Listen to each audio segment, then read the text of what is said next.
let's talk about how March is not scary. Ah, let's talk about it. Um, so I just did a deep dive into this in my membership community and thought I would come here and also just do a little overview for you all on the astrology of March because Jupiter's in Gemini. There's a lot of misinformation going around about the astrology of March. And it's kind of pissed me off because I just don't feel like it's gonna be the way that people are saying it's gonna be. And I feel like it's unnecessarily scaring a lot of people. And we don't have the bandwidth for that bullshit here. So let's go over the important dates of March, um, and the important transits of March and my view of them. Like I just said, I did a deeper dive in my membership community. So if you want to be a part of that conversation, share your chart in there, ask questions about your own chart, how this stuff's going to affect you on a personal level, come join the membership. Love to have you in there. Um, yeah, I love connecting with y'all in there and answering your personal chart questions. So, and we can get a lot deeper. We do have a Venus retrograde in March. Okay, major players in March are the Venus retrograde, the Mercury retrograde, the eclipses. Um, but honestly, these eclipses don't feel as intense as other eclipses that we've had. They feel really like the energy of breakthroughs. They feel like the energy of new beginnings. They feel like the energy of, oh, this is why that this thing wasn't happening for me or wasn't working out for me because I had to be at this place now in order to make this new thing work that's actually better for me, that I actually like more. I feel like March in general is kicking us kicking us into alignment with our intuition and really teaching us how to better flow. If you're used to relying on your mind for a lot of things and you're trying to make a job or a career path work that you actually hate, because you think that you have to in order to make money or survive or whatever the belief is, right? Then yeah, March is probably going to trigger that a lot and probably going to bring it up for you to look at, to reframe and question. Do you really want to keep living a miserable existence and a job and a relationship and a whatever that you really don't like just for the sake of having it or just for the sake of, not being in discomfort and facing that it's probably not for you? March might be rough for you. But if you are one of those people who's been acting more and more in alignment with your intuition and really letting go of things that are not good for you, March is going to be the month where things really start to come together and move forward in ways that maybe we've been just feeling like we're going to happen before now, but they're not happening until now. And there's a divine reason for that, right? Does that make sense? So that's what I feel like the overall energy of March is. It's really aligning all of us with the path that we're meant to be on. And if we have been resistant to that path, if we have been ignoring our intuition's nudge to move into that path, yeah, March might be a little rough because it's going to be like a wake-up call. A wake-up call to align you with what is really meant for you and in the way that it is meant for you. We really have to be operating from flow right now. We really have to be operating from trust and surrender and like faith. Um, Also, I'm just realizing like it has a weird name on the screen for me. That's like my username for Spotify. I wonder if I don't think I can change it. Anyways, that's really funny. I just trust there's a divine reason that for that. That's honestly is a perfect example. Like it is a perfect example of how everything is happening for a divine reason and we don't have to be in control of it, right? We truly don't have to be in control of it because it's all working out for us in our favor all the time, no matter what. And March is going to really show us that of how divinely led our lives really are, and how when we listen to our intuition, things get so much better and things get so much easier and smoother because we're truly operating in alignment and flow. and not from like our conditioning or our past beliefs or patterns or generational trauma or any of that bullshit that isn't really us, right? Your intuition is really like your soul's essence. It's really the reason that you came here, and it's guiding you to what is meant for you. And March is going to show us all that. But let's get into the kind of nitty-gritty of March. Just a general overview of the important transits that I've already mentioned: Venus retrograde, Mercury retrograde, lunar eclipse, and a solar eclipse.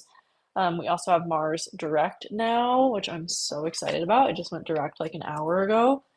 Filming this on Sunday night, the 23rd of February. And so we're going to start to see a lot of forward momentum starting now because Mars is going direct and moving forward again. Then we have a Venus retrograde beginning on March 1st at 10 degrees of Aries. It will move back into Pisces and it will go direct on April 12th at 24 degrees of Pisces.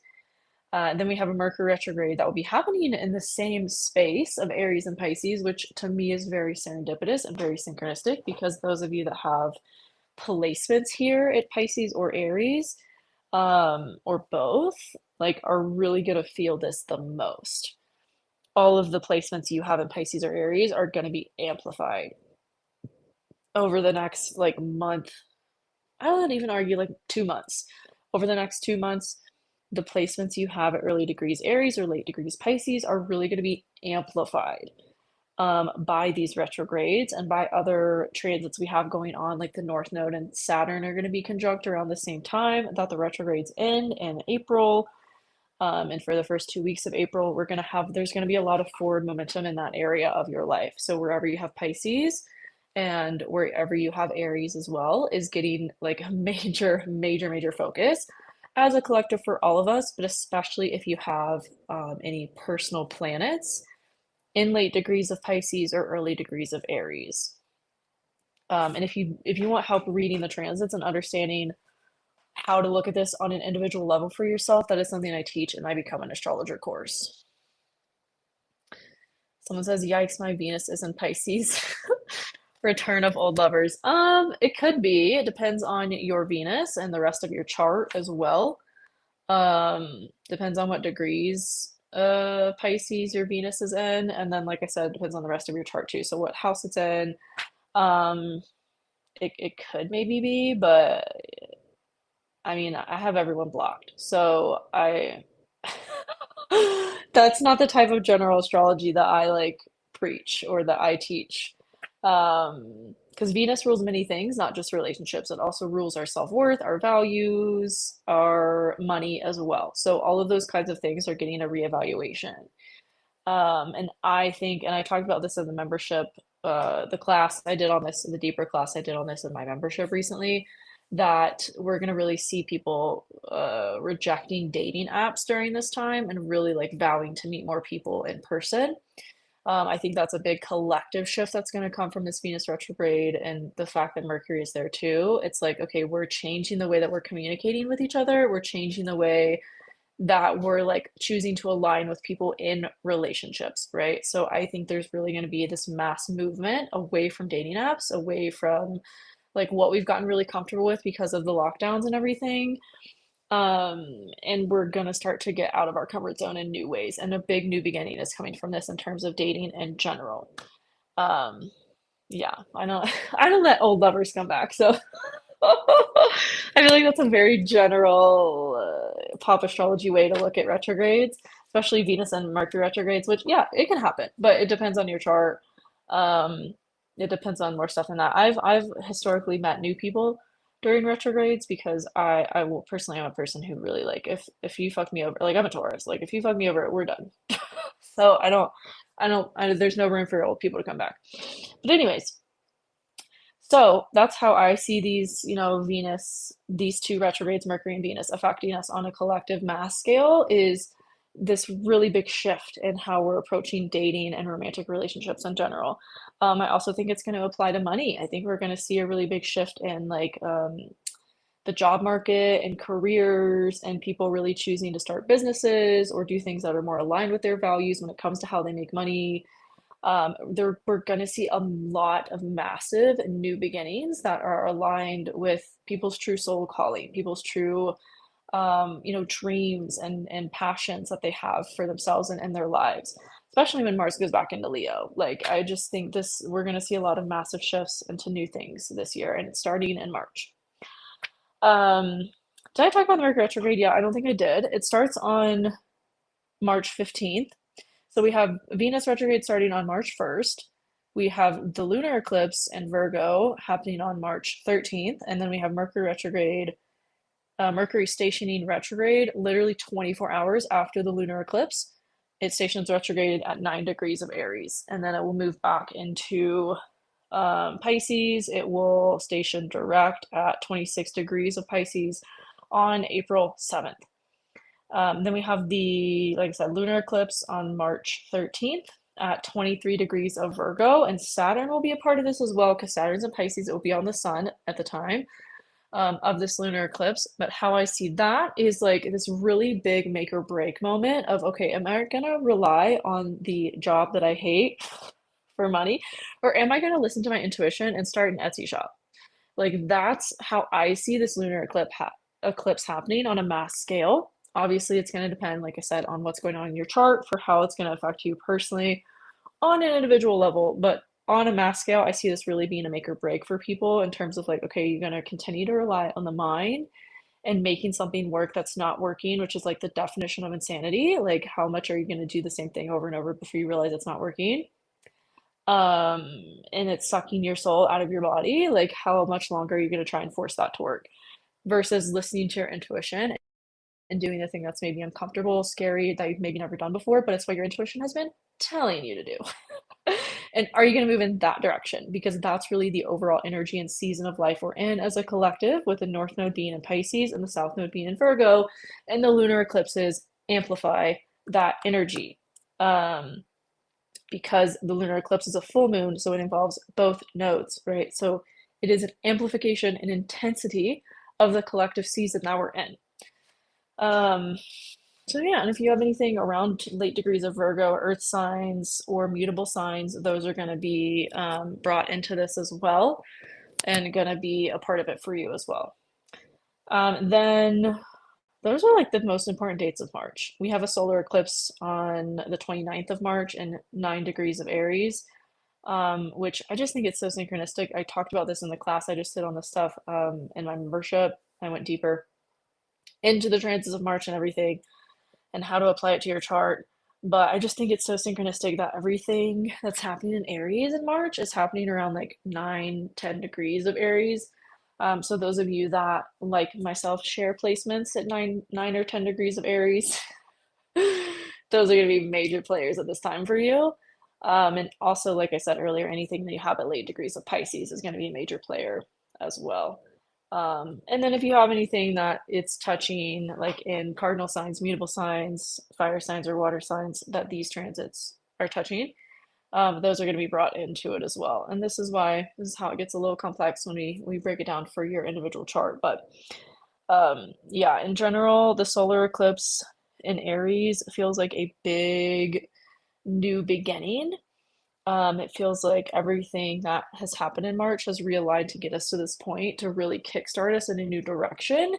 And we're really like, we have the energy to act on it, and we're like, we have the clarity on which to like move forward with. Um, and we've really done a lot of like just inner work and healing through all the retrogrades as well. And it's like time to move forward, right? It's time to do the thing. It's time to begin, to begin again, for the sake of being cliche. And then the first 2 weeks of April feel kind of intense, because we will have Venus, Mercury, Saturn, and Neptune. Um, well, that's like the end of March. We'll have all of those planets on the North Node, which is a big, massive ending, so that we can step into a new beginning. So April could be like, okay, we have clarity from March. We reassess a lot of stuff, and that's what retrogrades are. To put it simply, retrogrades are not bad. They're not scary. They're just a reassessment of that energy. So Mars was just retrograde for 2.5 months. We were reassessing our energetic exchange with people, Does this feel balanced? Does this relationship feel reciprocal? Does this feel nurturing to me? Does this feel supportive to me? We're reassessing our energy and our actions. Um, and now that Mars is direct, we're like able to move forward with what we reassessed, right? With what we reevaluated. Um, and we get to make those changes now that Mars is direct in our actual lives. We get to embody what was brought up for us during the retrograde period, and any other retrograde is no different. Mars or Mercury going retrograde is a reassessment of our mindsets, a reassessment of our communication, maybe also like where we're going on a daily basis as well, how we're traveling. Venus retrograde is a reassessment of our values, our self-worth, our finances, and our relationships, right? It's just a reassessment so we can realign. Best way to see retrogrades is like a recalibration of that energy in the area of life you have it happening for you. So, like, as an example, for me, I had the Mars retrograde for the last 2 months going through my 10th house, reassessing how I'm showing up in my career. Um, if y'all remember, if you're not new to my YouTube channel, which if you are, welcome to the channel. I was going live on here a lot more, like before Mars went retrograde, because Mars was retrograding in my area of career, right? My public reputation, my public perception. And I was really reassessing, okay, how do I want to show up on social media? Where do I want to put my time and my energy, right? Where feels reciprocal? Mars in Cancer. What feels nurturing and supportive for me and also for the people that I want to help with how I show up online. All of that was being reassessed. And I kind of like took a step back from doing YouTube lives. I kind of took a step back from doing TikTok lives a little bit. I kind of really stopped creating content like I used to be creating content. And I reassessed, right? I recalibrated. Okay, what actually feels good to me? And I needed a break too. Like I've been going really hard at content creation for 5 years at this point almost, and I needed a little vacation. I need a little break. So that's what Mars retrograde brought to me, right? And now I'm able to move forward with what I reassessed and like introspectively was like, what do I want to make changes on? And now I get to come out of that introspective period and be more extrospective, is that a word? Externally focused on how I'm making those changes. Is this making sense? So retrogrades are just recalibration. They're just a recalibration, and we need to have them. They're necessary periods of realignment. So yeah, it's just a slowdown so that that can happen, so that we can reassess and ultimately realign in a way that feels better for us. Hi, Kiki. I don't know if you're still on here. I think you commented that a little bit ago, but yeah, that's what I just wanted to come on here and share with you guys an overview of the March transits and how I see them. Now that I've broken them down, there's really only like four major things. That doesn't even take up half a page. Um, so I really don't know why people are freaking out about March. The summer honestly feels like crazier than March. We do also have Neptune moving into Aries, on the 30th. And then we'll have the sun move into Aries on the 20th of March and the solar, no, not the solar. What is that called? The spring equinox. Mm, I should know the names of those, but I'm still learning them. We have the spring equinox, which is truly like the energetic new year, true new beginnings, um, yeah, true renewal, regeneration. Sun's coming out, flowers are coming out, like it just feels like we the fog has been lifted. And like I said, I really think March is gonna bring that energy. It may be intense in some ways, in some aspects, but it is what needs to happen in order for us to be more aligned with our soul's calling, our soul's purpose, I feel like, and our spiritual path, because we are spiritual beings, and March is really going to show us that. So if you're on your shit, if you're living your dream, you're building your dream, like March is going to be really good. If you've been resisting your intuition, if you've been resisting like what you actually want to be doing, March might be a little rough. Um, So yeah, we also my dreams might be pretty intense as well in March, especially towards the end of March. Yeah, that's what I have for y'all for March. I'm really excited about it. I've been excited about it for months. Um, Neptune moving into Aries will be interesting as well. And then in May, we have Saturn moving into Aries. In June, I believe, we have Uranus moving into Gemini. And then I can't remember off the top of my head if it's July, if it's June or July, but then we have Jupiter moving into Cancer. So there's a lot of outer movement happening this year. I mean, all of those things will go back into the sign that they were in before when it retrogrades. And then 2026 is when they'll fully move into new signs. Saturn, Neptune, Uranus. Jupiter's going to stay in Cancer once it moves there. But everything else, Uranus, Saturn, Neptune, will move back. And then it will go forward again and move into its new sign fully in 2026. So yeah, I think March is really going to catapult us into a lot of new beginning, new paradigms, um, which isn't always fun or comfortable, but it is what is needed. So that's what I have to say about March. I feel like I've said that like 5 times now, but more things just keep coming out about March. So yeah, that's what I have for y'all tonight. If you have any questions, let me know. Um, Otherwise, I'm gonna hop off and connect with my community, my membership community, and go deeper into some of the stuff as well in there. Yeah, it is gonna be different too when we're living it. Looking at transits is one thing, and then living it is something else. It doesn't compare to March 2020 though. March 2020, there was so much worse transits happening. Is that how you say that?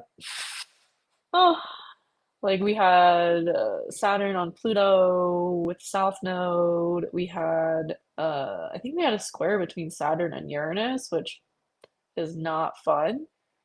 We won't have that transit again for, let's see, Uranus is going to be in Gemini. It would have to square it. It would have to be in, well, no, we're not going to see a Saturn Uranus square probably again for like 10 or 12 years, maybe even longer. Because Uranus will move into Cancer, and then Saturn will move into, let's see, 4 times 2.5, 8. Yeah, it'll probably be like 12 or 14 years, maybe even longer before we see a Saturn Uranus square. And that's what caused the kind of fuckery we experienced in March of 2020. Um, so March of this year is nothing like March of 2020. The transits of March this year are much more comfortable than they were in March of 2020. So I'll add that as well. But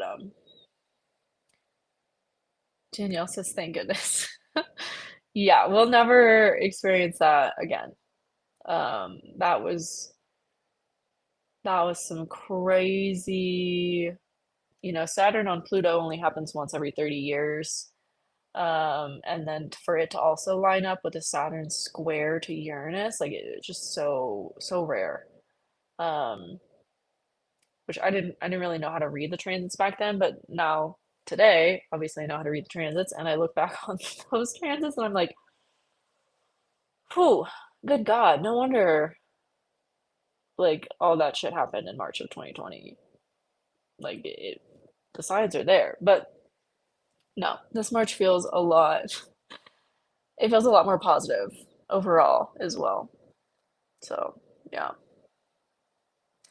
but yeah, the if y'all missed it, I talked about the transits of March 2025, which begins this weekend. Nuts. I just did a general overview on this live, and then in my membership community, I just got off a live stream in there and I went into March for like an hour. And I also talked more about the Mars retrograde ending because that ended today. that lives in my membership community. So, and I went through kind of how to look at your chart for it as well. Um, but yeah, it feels so much better to have Mars direct now. Like I swear to God, I felt the energy shift today.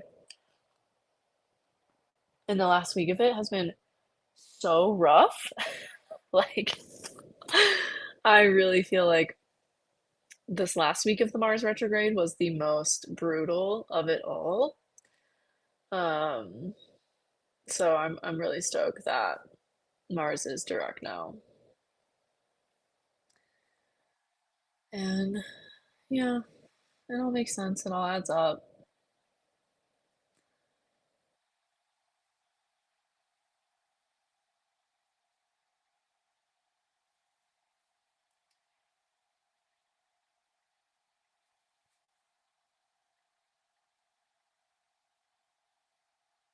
Okay, well, I'm gonna get off here now. I appreciate y'all for being here. I assume the replay will just be posted as soon as I end the live. So if you want to go back and listen, and like I said too, there's a deeper dive that I just did in my membership community of March and of the Mars movement through Cancer and Leo now that it's direct. So, well, love you guys. Thanks for being here, and I will see you next time. Bye.